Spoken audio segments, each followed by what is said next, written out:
Jina lake ni Aisha binti Abi Bakar. Alizaliwa kutoka katika kabila la Quraishi, kabila tukufu kabisa katika mji mtakatifu wa Maka. Baba yake ni sahaba mkubwa na rafiki wa karibu wa Mtume Muhammadin, rehma na amani ziwe juu yake, sahaba Abu Bakar Siddiq. Mama yake Bi Aisha alikuwa anaitwa Ummu Ruman. Ni mtoto wa 4 katika familia ya baba yake mzee Abi Bakar, lakini ni mtoto wa pili kwa upande wa mama yake Ummu Ruman. Mkubwa wake ni dada yake Asma binti Abi Bakar pamoja na Abdullah bin Abu Bakar, ambao hawa ni ndugu zake anaokutana nao kwa upande wa baba yake Abi Bakar. Lakini pia anaye kaka yake Abdurrahman bin Abi Bakar, ambaye huyu na Aisha ni wanakutana kwa baba mmoja na mama mmoja. Lakini pia anao nduguze Muhammad bin Abi Bakar na Ummu Kulthum binti Abi Bakar, ambao na hawa nao pia anakutana kwa upande wa baba yake pekee. Bi Aisha alikuwa miongoni mwa watoto wa Abi Bakar na alikulia katika nyumba iliyojengwa juu ya imani, ukweli na uchamungu. Hakupitia katika kipindi cha ukafiri kama ilivyo kwa wanawake wengine. Yeye alizaliwa na kukulia ndani ya Uislamu, hivi ni miongoni mwa wanawake wachache waliobarikiwa heshima ya namna hiyo. Mtume Muhammadin, rehma na amani ziwe juu yake, alimwoa Bi Aisha kwa amri ya Allah baada ya kumwona katika ndoto. Ndoa yao ilifungwa katika mji mtakatifu wa Makka kabla hata ya hijra ya Mtume Muhammadin sallallahu alayhi wasallam kwenda Madina, ingawaje Mtume alianza kuishi naye baada ya hijra katika mji wa Madina. Ndoa yao ilikuwa ya upendo mkubwa, ya ucheshi na ukaribu na ya kujifunza dini. Mtume alimdekeza sana mke wake huyu. Aisha radhiallahu anha alikuwa miongoni mwa wake waliopendwa sana na mumewe Mtume Muhammadin, rehma na amani ziwe juu yake. Maisha yao hayakuwa ya kifalme, yalikuwa ya unyenyekevu mkubwa. Wakati mwingine hakukuwa na chakula cha moto nyumbani, walikuwa wakila tende na maji, lakini walikuwa na utajiri wa imani na mapenzi ya kweli. Alikuwa Aisha ni mwepesi wa kuelewa, mwenye akili nyingi na mwenye maswali mengi kwa Mtume, hali iliyopelekea hata kuwa mwanachuoni mkubwa wa Uislamu hata baada ya kutawafu dunia kwa mumewe. Bi Aisha radhiallahu anha aliwahi kupatwa na mtihani mkubwa sana. Alisingiziwa tuhuma nzito, watu wakaanza kusema maneno, mji ukachafuka kwa maneno ya fitna. Aisha radhiallahu anha aliumia sana. Fitna hiyo ilitikisa sana mji wa Madina. Ilikuwa ni katika moja ya safari za Mtume Muhammadin sallallahu alaihi wasallam katika vita ya Bani Mustaliq. Kama ilivyokuwa ada, Mtume alipiga kura miongoni mwa wake zake, na safari hiyo akachaguliwa Aisha binti Abi Bakar kwenda naye. Safari ikaenda salama, lakini mtihani ulikuwa unakuja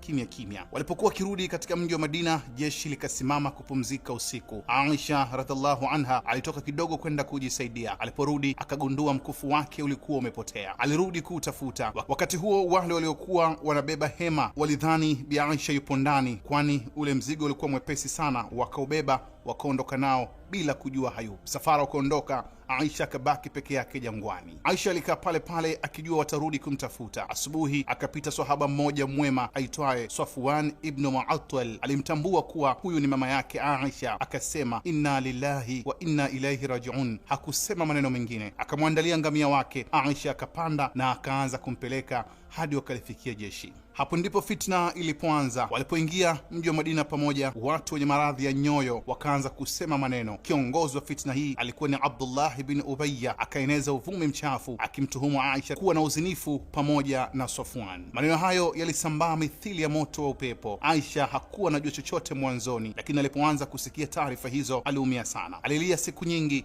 hakupata usingizi, alikonda kwa huzuni. Akarudi kwa wazazi wake, kwa baba yake Abi Bakar Siddiq na mama yake Ummu Ruman, lakini hata wao walikuwa hawana la kumwambia zaidi ya subra. Katika upande wa Mtume mambo nayo yalikuwa ni tofauti. Kipenzi chetu Mtume wetu Muhammadin, rehma na amani ziwe juu yake, alipata maumivu makubwa sana. Hakupokea wahai kwa muda, hakujua ukweli ni upi. Je, yasemwayo ni kweli ama ni uzushi kwa mkewe? Mtume alikuwa na huzuni, alikuwa na ukimya, lakini hata hivyo bado alibaki na tahadhari kubwa. Hakumaliza maneno, hakumlaumu moja kwa moja Aisha, lakini pia hakusema wazi kuwa hana kosa, akisubiri uamuzi wa Allah. Akiwa katika hali nzito, Mtume wetu Muhammadin, rehma na amani ziwe juu yake, aliwafata baadhi ya watu wake wa karibu kumtaka ushauri kwa mtihani huo. Miongoni mwa watu ambao Mtume aliwafata alikuwa ni ndugue na mkwewe pia, Ali bin Abi Talib. Naye Ali alimwambia Mtume asiwe na shaka kubwa, kwani wanawake wengine wapo wengi, unaweza kuuliza zaidi ili kupata uhakika. Mithluha alfun. Inatajwa jibu hilo lilimchukiza sana Aisha alipojua, na hakufurahishwa na Ali kwa muda mrefu.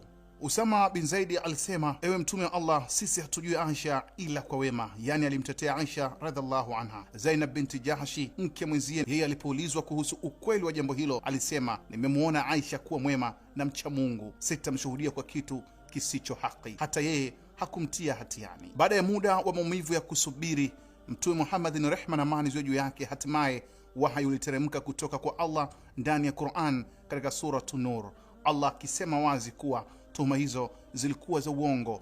Aisha radhiallahu anha akatakaswa. Allah alithibitisha usafi wa mama yetu Aisha binti Abi Bakar na akaonya wale waliotangaza fitna. Hapo ndipo ukweli ukadhihirika kwa ulimwengu mzima. Mtume hakuhukumu kwa haraka, aliuliza maswahaba wake wa karibu. Wengi walimtetea Aisha. Ukweli ulidhihirika kupitia Qur'an. Fitna ikaisha kwa heshima ya Aisha radhiallahu anha. Fitna ilianza kwa uvumi wa wanadamu, lakini ikaisha kwa uamuzi wa Mola wa walimwengu.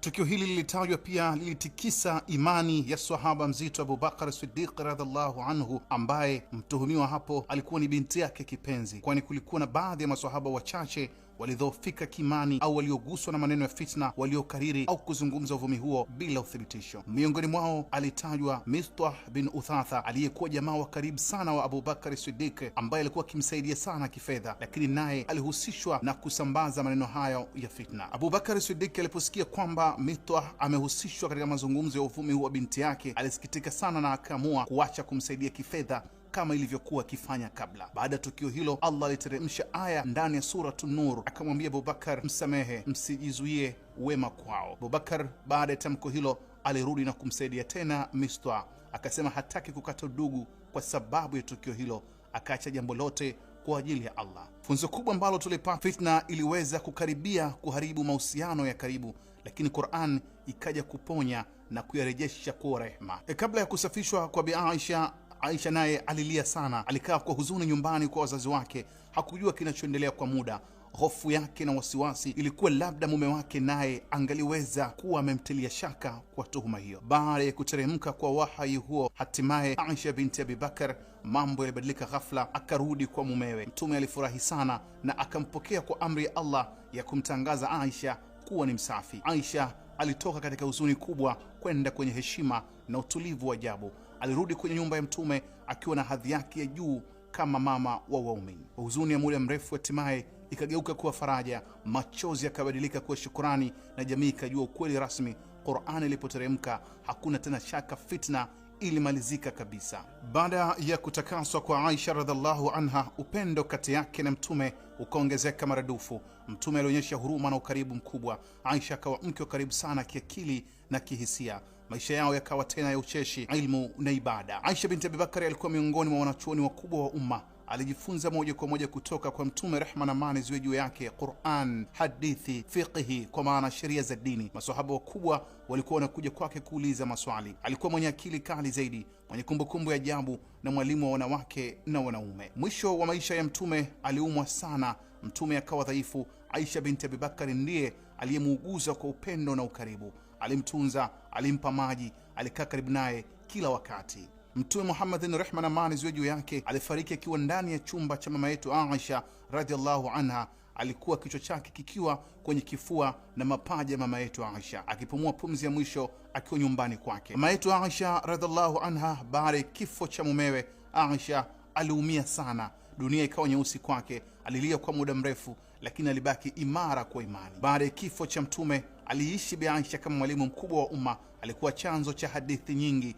watu wakubwa walimwendea kujifunza. Alikuwa sauti ya ilmu na hekima. Mama yetu Bi Aisha binti Abi Bakar, kama ilivyo kila nafsi itaonja mauti, hatimaye naye katika mwaka wa 58 Hijria alipatwa na mauko na kutawafu dunia baada ya kutembelewa na malakul maut. Mama yetu Aisha radhiallahu anha alikabiliwa na majaribu makubwa, lakini akamaliza maisha yake akiwa nuru ya elimu kwa vizazi vyote. Huyo ndiye Aisha binti Abi Bakar, mwana wa Abu Bakar, mwana wa Ummu Ruman na mke wa kipenzi chetu Mtume wetu Muhammadin, rehma na amani ziwe juu yake.